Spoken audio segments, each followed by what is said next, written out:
¿Por qué se convirtió Gran Bretaña en uno de los países más poderosos y ricos que ha visto el mundo? Una respuesta común es porque la nación disponía de una cadena inigualable de bases navales y puntos estratégicos en ultramar, lo que permitió a su armada dominar el mundo. Aproximadamente en el último mes, Gran Bretaña ha renunciado a 2 de las últimas bases y puntos vitales que le quedaban. En el Trumpet World de hoy vamos a analizar por qué esto es de suma importancia para usted.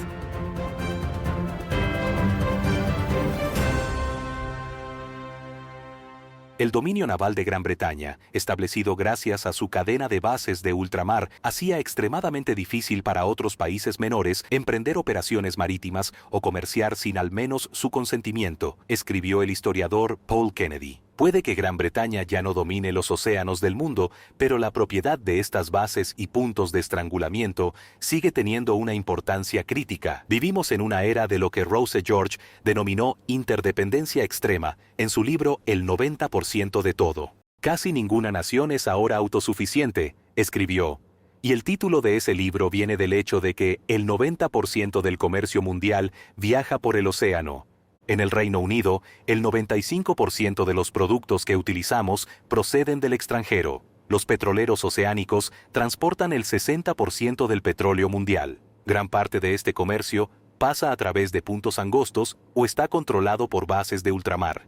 Estas bases fueron la fundación del poder del Imperio Británico, pero siguen siendo de gran importancia hoy en día. Pero si nos fijamos en por qué fue grande Gran Bretaña, eso solo plantea otra pregunta. ¿Por qué fue Gran Bretaña y no otro país el que dominó estas puertas marítimas? Bueno, la respuesta completa a esa pregunta es una historia de hazañas audaces, grandes líderes, fuerzas económicas, recursos naturales, desarrollo tecnológico y mucho más. Pero también hay una respuesta más breve, y es que Gran Bretaña las poseía porque Dios prometió que así sería. Dios le hizo muchas promesas a Abraham, las cuales están registradas en su Biblia. La más importante de esas promesas es la de la salvación espiritual para todo el mundo a través de Jesucristo, que nacería del linaje de Abraham. Pero también le prometió a los descendientes de Abraham grandeza nacional. Y como parte de esas promesas de grandeza nacional, dijo que esos descendientes de Abraham, y cito, poseerían la puerta de sus enemigos, como dice en Génesis 22, versículos 16 a 18, y la puerta de sus enemigos, como también dice en Génesis 24 y versículo 60. El señor Armstrong tenía mucho que decir sobre estas puertas en su libro Estados Unidos y Gran Bretaña en profecía. Una puerta es un paso estrecho por donde se entra o se sale. En términos nacionales, una puerta sería un paso como el Canal de Panamá, el Canal de Suez o el Estrecho de Gibraltar. Debemos buscar un pueblo formado por más de una nación. Sin embargo, todas un mismo pueblo, hijos de Abraham, que posean ahora, o en la historia, las puertas marítimas en el mundo, o tendríamos que negar la palabra de Dios. Y la Biblia dijo que habría un pueblo que tendría estas puertas marítimas. Bueno, ¿dónde están? Si la Biblia es la palabra de Dios, entonces tenemos que ser capaces de ubicar a estos descendientes de Abraham. Ahora bien, los judíos son los descendientes de Abraham, pero ¿cuándo han poseído un poder mundial basado en el control de las puertas del mar? Bueno, eso no ha sucedido porque ellos son solo una parte de las naciones de Israel. Ellos son otros descendientes porque los judíos descienden de la tribu de Judá, pero hay otras tribus de Israel. El señor Armstrong demostró en su libro Estados Unidos y Gran Bretaña en profecía que Gran Bretaña y Estados Unidos descienden de estas tribus. El hecho de que Gran Bretaña y Estados Unidos poseyeran estas puertas marítimas es solo una de las pruebas que presentó entre muchas otras. Esto es lo que el señor Armstrong tenía que decir sobre estos pueblos y su posesión de las puertas marítimas. Tienen cierto acceso, pero no de forma que puedan llevar a cabo el comercio como los británicos. Y como he mencionado antes, el comercio se ha llevado a cabo a través de las vías marítimas y por las fuerzas navales. Y así hemos tenido las grandes armadas y las grandes flotas mercantes. Y hemos tenido cada puerta en las vías marítimas de cada nación, y a través y hacia cada nación sobre la faz de esta tierra, cada puerta marítima importante que poseíamos, tal como Dios le prometió a Abraham que lo haríamos. Escuchen, si no somos Israel, y tenemos las promesas que Dios le hizo a Israel, y Dios las ha cumplido.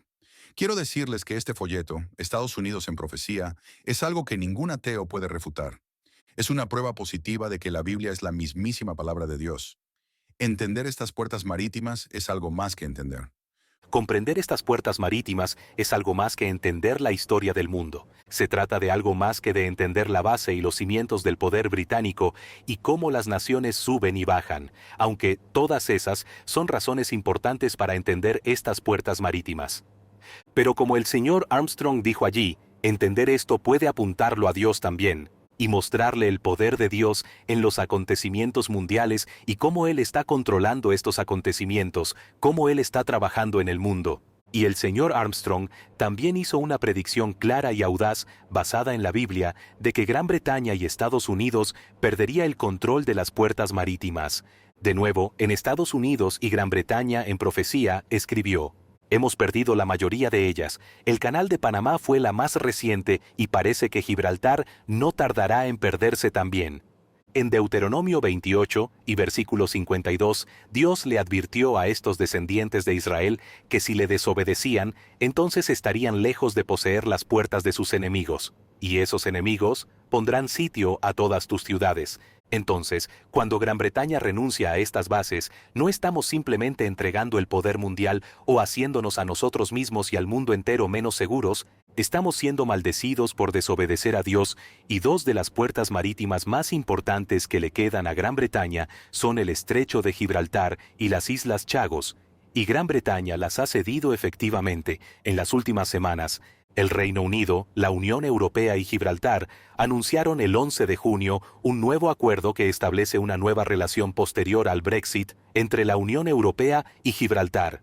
Y Gibraltar se unirá de hecho a la zona Schengen, este espacio de libre circulación dentro de la Unión Europea. Ahora bien, no es tan sencillo. Básicamente, no tendrán pasaporte para viajar en el resto de la Unión Europea. No se sumarán a las otras partes de la zona Schengen, como la cooperación entre las fuerzas de seguridad y ese tipo de cosas. Ahora seguirá siendo, al menos en papel, territorio británico, pero los ciudadanos británicos que vuelen allí desde Gran Bretaña tendrán que mostrar su pasaporte para poder ir. Y los guardias fronterizos españoles vigilarán la frontera de Gibraltar. Esos guardias fronterizos les pueden negar la entrada a los ciudadanos británicos. Gran Bretaña aceptó esto para permitir que los 15.000 trabajadores españoles que cruzan diariamente la frontera con Gibraltar sigan haciéndolo sin problemas, sin tener que mostrar su pasaporte. Pero, ¿es realmente territorio británico si los guardias fronterizos españoles pueden impedir la entrada a los británicos? ¿Hasta qué punto somos dueños? ¿Durante cuánto tiempo seguirá siendo Gibraltar de Inglaterra? ¿Es esto, en efecto, simplemente entregárselo a España y a la Unión Europea? Y desde luego acercándolo mucho a que sea territorio de la Unión Europea. Y en el caso de las Islas Chagos, la entrega total es aún más completa. La base militar de Diego García, compartida entre el Reino Unido y Estados Unidos, es una de las más importantes del mundo. El gobierno británico dice que la ubicación estratégica de esta base es de suma importancia para Gran Bretaña. Permite un despliegue rápido a Oriente Medio, África y Suráfrica, y ayuda a combatir algunas de las amenazas más desafiantes a las que nos enfrentamos, incluyendo el terrorismo y los estados hostiles. Es una base que permite a Gran Bretaña y a Estados Unidos proyectar su poder aéreo en Oriente Medio sin tener que depender de los caprichos, las alianzas y los sentimientos de las potencias locales. Sin embargo, el 22 de mayo, el primer ministro británico, Sir Keir Starmer, acordó entregar las Islas Chagos y la base militar de Diego García que alberga a Mauricio, y luego alquilarla de nuevo durante 99 años a un coste que se espera que supere los $40.000 millones. Y es importante entender que Mauricio nunca ha sido el dueño de las Islas Chagos. No tiene ninguna reivindicación histórica sobre las Islas Chagos. Sería como si Estados Unidos cediera Hawái a las Filipinas basándose en que estos dos grupos de islas existen en el mismo océano. ¿Y por qué? Pues porque un juez nombrado por el Partido Comunista Chino para el Tribunal Internacional de Justicia emitió un dictamen no vinculante diciendo que Gran Bretaña debía renunciar a las islas. Y cuando Gran Bretaña se incorporó a la Corte Internacional de Justicia, acordamos específicamente una cláusula de exclusión voluntaria que dice que no se aplicará a las disputas entre Gran Bretaña y el territorio de la Mancomunidad. Así que es un acuerdo no vinculante que no se aplica en estas circunstancias y fue un juez nombrado por el Partido Comunista Chino. No hay ninguna razón para estar de acuerdo con esto y sin embargo el gobierno británico lo está. Y Mauricio está en el bolsillo de China. China ha construido sus infraestructuras. China es su mayor exportador. Le envía mercancías por valor de $1.000 millones. Es la única nación de África con la que China ha firmado un acuerdo formal de libre comercio. ¿Podría Mauricio permitir que China abriera una base militar justo al lado de la base de Diego García? El acuerdo exige que Gran Bretaña notifique a Mauricio con anticipación cualquier ataque que pudiéramos lanzar desde esa base. ¿Pasaría Mauricio esa información a China? Vea los vínculos que China tiene con Irán. Entonces, si llega a ocurrir un conflicto con Irán y lanzamos un ataque desde Diego García, ¿tendríamos entonces que notificarle a Mauricio, quien entonces le avisaría a China y China le avisaría a Irán? Realmente anula gran parte de la utilidad de esa base. Este tipo de decisiones insensatas están perfectamente descritas en otro grupo de profecías que son aplicables a los descendientes modernos de Israel. Y Oseas 7 y versículo 11 habla de Efraín, una de estas tribus de Israel que se refiere a Gran Bretaña, como mostró el señor Armstrong en Estados Unidos y Gran Bretaña en profecía. Llama a Efraín una paloma incauta. El redactor jefe de La Trompeta, Gerald Flurry, escribió que Efraín o Gran Bretaña tiene una política exterior de paloma incauta. Ninguna nación que sea como paloma incauta puede perdurar en un mundo lleno de halcones y tigres. Esta es una fuerte advertencia para una nación que una vez fue poderosa. Estamos tomando decisiones absolutamente tontas. Sin embargo, las entregas totales de estas bases militares apuntan a un hecho poderoso. A medida que el orgullo de nuestro poder continúa siendo quebrantado, a medida que Inglaterra sigue perdiendo sus puertas marítimas y posesiones alrededor del mundo, y Estados Unidos regala el control de la vital puerta marítima como lo es el Canal de Panamá, y mientras se deshacen sus reservas de oro y siguen en auge las inclemencias del clima, esta profecía clave representa una enorme prueba de dónde están los países que hoy constituyen el remanente de Israel. Estas profecías precisas, específicas y cumplidas apuntan a que Dios interviene en los acontecimientos mundiales. Él puede bendecir y maldecir a las naciones, y de hecho lo hace. Él quiere que todas las naciones experimenten bendiciones abundantes, y Él tiene un plan para hacer que todas las naciones se vuelvan hacia Él. Y el libro gratuito del señor Armstrong, Estados Unidos y Gran Bretaña en profecía, lo demuestra.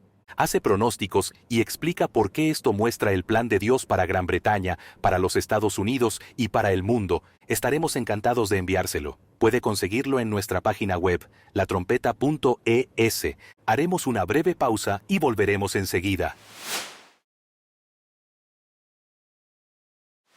Bienvenidos de nuevo a Trumpet World. Hace tiempo que no tenemos noticias del espacio y me gustaría hablarles de muchas noticias importantes, empezando con un telescopio nuevo y revolucionario que les va a proporcionar imágenes asombrosas. Ya ha traído imágenes asombrosas, quizás incluso a una escala como la del telescopio Hubble y el telescopio espacial James Webb, y es un tipo de telescopio ligeramente diferente, con diferentes tipos de imágenes, pero son absolutamente asombrosas. Se trata del observatorio Vera C. Rubin de Chile. Este telescopio incluye la cámara digital más grande del mundo. Es una cámara digital de 3,2 gigapíxeles. La cámara en sí pesa unas 3 toneladas. Cuando se incorpora el espejo, el telescopio propiamente dicho, el conjunto pesa algo menos de 400 toneladas, así que se trata de un enorme telescopio. Se necesitarían 404 pantallas 4K de alta definición para mostrar una sola de sus imágenes en su resolución total. Y el telescopio ha publicado sus primeras imágenes esta misma semana. He aquí un vistazo de una de ellas. Comienza con este video que han sacado de la nebulosa Trífido, y luego hace un acercamiento, y se desplaza para darle un vistazo a la nebulosa laguna en el centro con nubes de polvo, y gas y estrellas en la toma. Y lo que este enorme telescopio y la posterior combinación de montones de imágenes durante un largo periodo de tiempo significa, es que podemos observar estas nebulosas y todas las demás cosas de las que toma fotografías con un detalle increíble.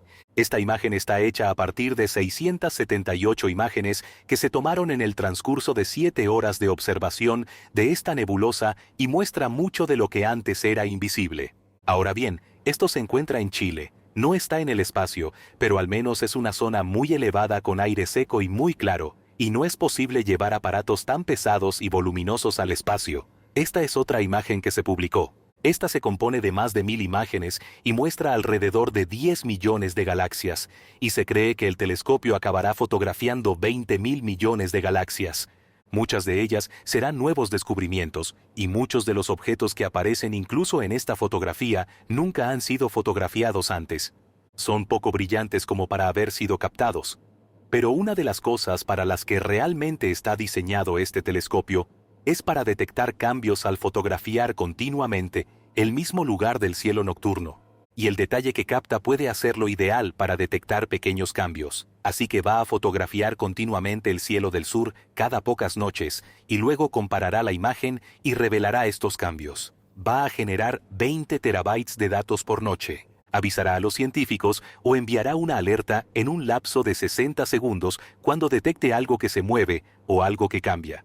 Se espera que emita 10 millones de alertas por noche y van a utilizar la inteligencia artificial para clasificar todas estas alertas y sucesos. Voy a hablar de este libro, Nuestro asombroso potencial universal, que tenemos disponible en inglés, al final de este segmento, pero vi esta cita en el libro, que hablaba del telescopio espacial Hubble. El Hubble realiza unas 20.000 observaciones al año. Ha grabado más de 1 millón de imágenes en las últimas 3 décadas, que la NASA ha puesto a disposición de los astrónomos de todo el mundo para que las estudien y para que nosotros nos maravillemos. Cada mes, el Hubble produce 70 gigabytes de datos que bastan para llenar 70 enciclopedias. Así pues, 70 gigabytes de datos es lo que generaba el Hubble al mes. Este observatorio Vera C. Rubin emite 250 veces esa cantidad de datos en una sola noche, así que va a generar mucha ciencia en solo 10 horas. Ha descubierto más de 2000 asteroides nuevos. Aquí tiene un video que les muestra cómo funciona parte de esa detección de asteroides, donde se toman todas estas fotos y a medida que se toman todas estas fotos secuenciales, las galaxias más distantes se quedan quietas. Pero los asteroides que están mucho más cerca de nosotros se mueven rápidamente, y así podemos utilizar eso para cartografiarlos, y así, con una cámara muy sensible, puede captar todos estos asteroides y comparar estas imágenes y ver cómo se mueven rápidamente y diferenciarlos de las demás estrellas del cielo, y esto se hace a lo largo de 10 años, que es la vida útil prevista por el momento para este observatorio. Y se puede trazar el curso no solo de los asteroides, sino de las estrellas y las galaxias. Ahora bien, 10 años sigue siendo muy poco tiempo para el movimiento de las galaxias, pero aún así, se puede cartografiar cómo se mueven muchos objetos muy grandes, y eso ayuda a saber dónde está la masa, dónde están los objetos pesados que afectan a las estrellas e incluso potencialmente a las galaxias del universo. Y los científicos esperan que esto les dé más información sobre la materia oscura. Cosas que pueden detectar por otros medios pero que no pueden ver y que pueda ayudar a trazar un mapa de dónde está esta materia oscura y podamos ver cómo está afectando al movimiento de los cuerpos celestes. Aquí hay otro video que también muestra cómo este telescopio va a generar un mapa de cómo las estrellas cambian de brillo, y esta es otra imagen increíble. Pero, de nuevo, como están tomando fotos a lo largo del tiempo, pueden detectar estrellas que están pulsando, estrellas que se vuelven más brillantes y menos brillantes, y eso podría deberse a toda una serie de razones diferentes, y esta única imagen contenía 46 estrellas pulsantes. Esperan encontrar 100.000 de ellas en el transcurso de su observación, y una imagen más que quería compartir con ustedes de sus datos iniciales. Esta muestra el cúmulo de Virgo. Es una imagen increíble de nuestro vecindario local, de muchas de las galaxias que nos rodean. Y de nuevo, les da una gran imagen del tipo de fotografías y de las magníficas observaciones del universo que vamos a obtener del observatorio Vera Rubin. Pero también en las últimas semanas hemos tenido noticias muy emocionantes del telescopio espacial James Webb. Esta fue una imagen publicada hace aproximadamente un mes. El equipo del telescopio Webb se refirió a ella como su mirada más profunda al universo hasta la fecha. Es del cúmulo Abell S1063. Y es un cúmulo estelar masivo, y todo ese peso, toda esa masa se dobla como un lente de cristal, dobla la luz, y así crea esas formas de círculo distorsionadas que se ven en las fotos de galaxias a las que se les ha distorsionado la luz en una especie de línea o arco. Ahora, el telescopio espacial Hubble también fotografió el mismo cúmulo, pero cuando se comparan las dos imágenes, se ve cuánto más podemos ver a través del telescopio espacial James Webb. Muchos más detalles y muchas más estrellas. Hay mucho más ahí fuera, Justo antes de que se publicara esta imagen, también tuvimos un artículo en el que se anunciaba la galaxia más antigua descubierta hasta ahora por el telescopio Webb. La MOMZ14, así se llama la galaxia. No sé si le llaman MOMZ14 o simplemente MOMZ14. El equipo de investigadores calificó su descubrimiento de milagro cósmico y creen que se trata de una galaxia de cuando el universo solo tenía 280 millones de años. Y en relación con esto, uno de los descubrimientos que hemos tenido muy recientemente del telescopio espacial James Webb son los llamados pequeños puntos rojos. Son galaxias antiguas que no tienen mucho sentido según las teorías actuales de los científicos sobre la formación estelar. El último de toda una serie de descubrimientos del James Webb observando el universo primitivo que no tienen sentido según las ideas preconcebidas de los científicos sobre cómo evolucionó el universo. Se trata de pequeñas galaxias rojas que los científicos creen que existieron unos 600 millones de años después del Big Bang, según sus teorías. Cuando existieron, encontraron unas 300. Según Universe Today, su brillo indica que son más masivas y están más llenas de estrellas de lo que deberían a una edad tan temprana.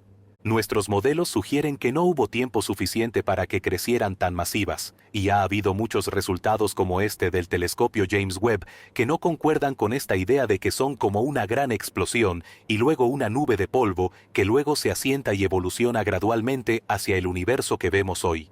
Todas estas imágenes de galaxias antiguas son simplemente demasiadas. Son demasiado brillantes, tienen demasiados elementos pesados, son demasiado complejas. La idea de que las cosas se agrupen y se formen gradualmente no se ve confirmada por lo que el telescopio James Webb está fotografiando el universo lejano y por tanto primitivo.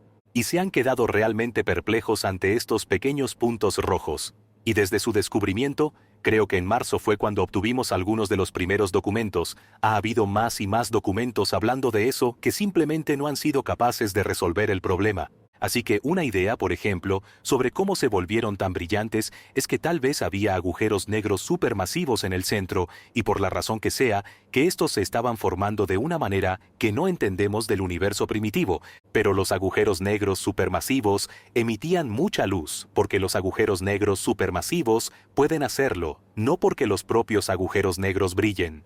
Ninguna luz puede escapar de un agujero negro, pero están succionando enormes cantidades de materia de polvo, incluso desgarrando estrellas, y este polvo está cayendo en el agujero negro, a veces el 10% y tal vez hasta el 20% de la velocidad de la luz. Y mientras hacen eso, todos estos trozos de partículas de polvo chocando entre sí a velocidades muy altas y acaban emitiendo una enorme cantidad de luz en su camino hacia el agujero negro. Y entonces la idea es, bueno, tal vez existen estos agujeros negros supermasivos y de ahí es de donde procede toda esta luz.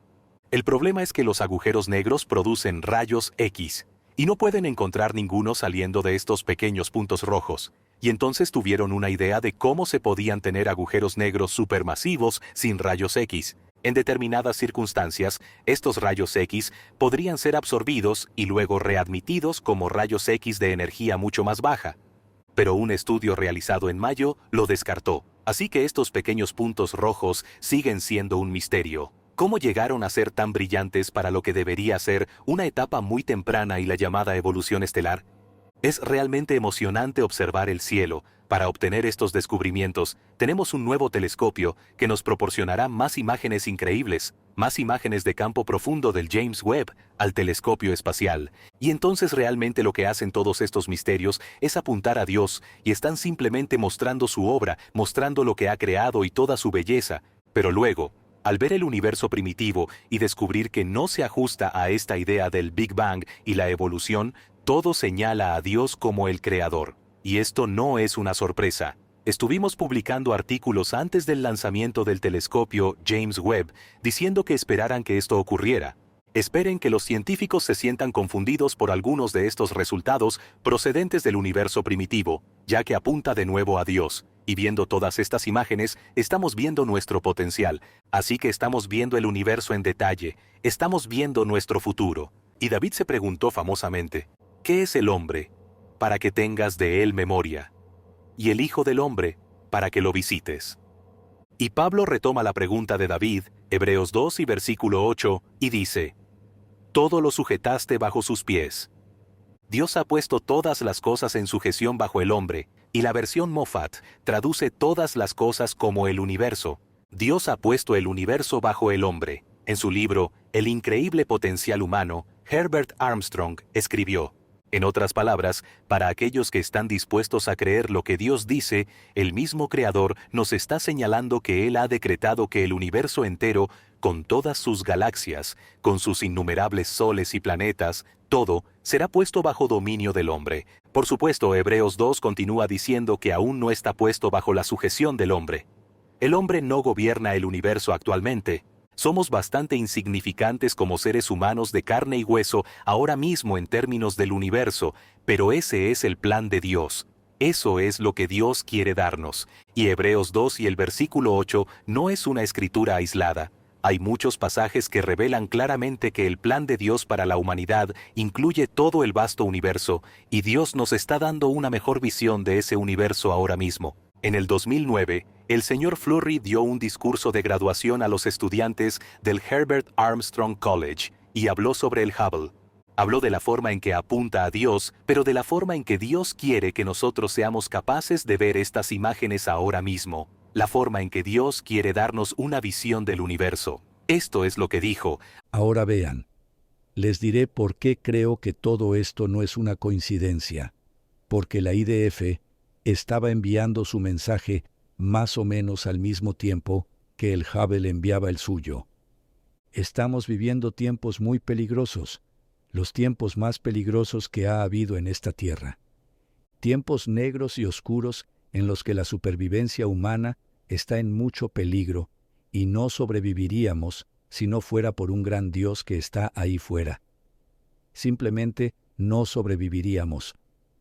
Así que si la gente solo escucha tal vez algo de lo que dicen esos científicos, o lo que dicen otras personas, y solo escuchan eso, ¿cuánta esperanza van a tener en el peor momento jamás vivido en el planeta Tierra? Es un momento en el que necesitan esperanza, esperanza. Y este colegio se trata sobre esperanza. Y estos jóvenes se van con una vida de esperanza. Les digo que esas imágenes del telescopio Hubble, están pidiendo a gritos, creo yo, que le expliquemos a este mundo y les mostremos dónde hay todo tipo de esperanza. Esperanza increíble para ellos en muchos sentidos, si tan solo ponen su enfoque donde debe estar. Nosotros hablamos de esto a nuestros jóvenes todo el tiempo, y la necesidad número 1 del mundo es la esperanza. Y les diré que esas imágenes del Hubble van a ayudarnos a darle a este mundo mucha más esperanza.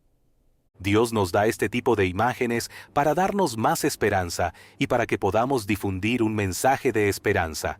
En el Trumpet World de hoy, tenía previsto hablar de las bandas asiáticas de explotación sexual de menores en Gran Bretaña y también sobre el estado despenalizando el aborto hasta el nacimiento y la legalización de la eutanasia, pero acabé hablando de esas cosas con cierto detalle ya el viernes. Tengo previsto escribir sobre ellas, creo que es importante tratarlas. Necesitamos gritar en voz alta, alzar la voz, mostrar a la gente sus pecados. Es un mandato de Isaías 59. Pero también necesitamos esta esperanza y esta visión del universo. Y como el señor Flurry dijo allí, sí necesitamos estar ahí fuera usando estas imágenes y hablándole a la gente de estas imágenes y mostrándoles la esperanza y la conexión con sus propias vidas. Y tenemos que levantar los ojos y ver lo que Dios quiere darnos. ¿Para qué sirve todo esto? Esta visión del universo ayuda a poner en contexto la oscuridad de este mundo. Dios está trabajando para corregir al hombre, para que se someta a Él, y ese es un proceso doloroso. La naturaleza humana no quiere someterse a Dios, construir el carácter. No es fácil. Hay mucha maldad y oscuridad en este malvado mundo actual, causadas por el pecado y el quebrantamiento de la ley que nos rodea. Pero Dios tiene un plan para acabar con eso y darle a la humanidad el universo. Ahora bien, para poder hacer eso, la humanidad tiene que someterse a Dios. Si Dios le da a la humanidad, la cual está en rebelión contra Dios, el gobierno sobre el universo, la humanidad solo va a traer caos y destrucción y sufrimiento a una escala inimaginable. Y por eso Dios está trabajando para ayudar a la humanidad, para que vea que su forma de vida no está funcionando, que este mundo, que está apartado de Dios, y que está en rebelión contra Dios y no hace las cosas conforme a Dios es un fracaso total. Y por eso el hombre necesita ver la oscuridad en este mundo, pero también necesitamos ver la esperanza en el mundo más allá de eso. Y lo que Dios quiere darnos, el increíble potencial humano. Y tenemos un libro diseñado para ayudar a ello. Se titula Nuestro asombroso potencial universal, disponible en inglés. Está lleno de imágenes del telescopio espacial Hubble y le llevará a través de estas escrituras que he mencionado, Hebreos capítulo 2, y le permitirá estudiar junto a la Biblia y comprobar por sí mismo la conexión de la humanidad con el universo y también el potencial de la humanidad en el universo. Y estaremos encantados de enviarle una copia impresa gratuita de todo nuestro material. Muchas gracias por acompañarnos hoy. Gracias a Víctor Granados y George Haddad por la ingeniería y la producción. Si tiene alguna pregunta o comentario, puede ponerse en contacto con nosotros en escriba@latrompeta.es. Estaremos encantados de recibir sus comentarios y opiniones. Hasta la próxima, y hasta entonces continúe observando su mundo.